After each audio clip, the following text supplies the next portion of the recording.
زندگی کا مقصد۔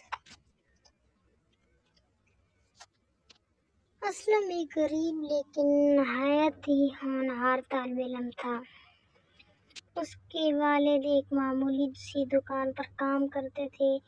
اس کی تنخواہ بھی بہت کم تھی۔ اسکول میں اسلم کا ایک دوست جواد تھا جو امیر گھرانے سے تعلق رکھتا تھا۔ ایک روز اسلم کے والد سڑک کے حادثے میں زخمی ہو کر معذور ہو گئے۔ اگلے دن اسلم اسکول گیا تو کسی بھی کام میں اس کا دل نہیں لگ رہا تھا۔ وہ سارا دن پریشان بیٹھا رہا۔ اس کے دوست جواد نے جب اس کی یہ حالت دیکھی تو پوچھے بغیر نہ رہ سکا، اسلم کیا بات ہے؟ مجھے تم کچھ پریشان سے لگ رہے ہو۔ جواد نے پوچھا۔ کچھ نہیں، بس تھوڑا سا سر درد ہے، اسلم نے ٹالنا چاہا۔ اگر کوئی پریشانی ہے تو مجھے بتاؤ، میں تمہارا مخلص دوست ہوں، میں ضرور تمہاری مدد کروں گا۔ جواد سے اپنے دوست کی پریشانی دیکھی نہ گئی تو اس نے پوچھا۔ اسلم نے سوچا کہ اگر وہ جواد کو اپنا سارا مسئلہ بتا دے تو شاید اس کے دل کا بوجھ کچھ کم ہو جائے۔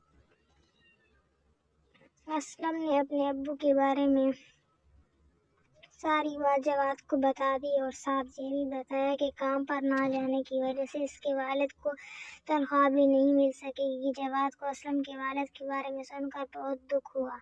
میرے دوست، تم پریشان مت ہو، میں اپنے ابو سے بات کروں گا، وہ ضرور تمہارے مسئلے کا کوئی حل نکال لیں گے۔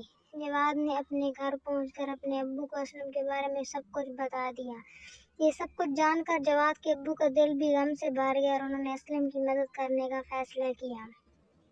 اگلے روز اتوار کی چھٹی تھی۔ اچانک اسلم کے گھر کے دروازے پر دستک ہوئی۔ اسلم نے دروازہ کھولا تو سامنے جواد کو اپنے ابو کے ساتھ کھڑا دیکھ کر بہت خوش ہوا اور ان کو اندر لے آیا۔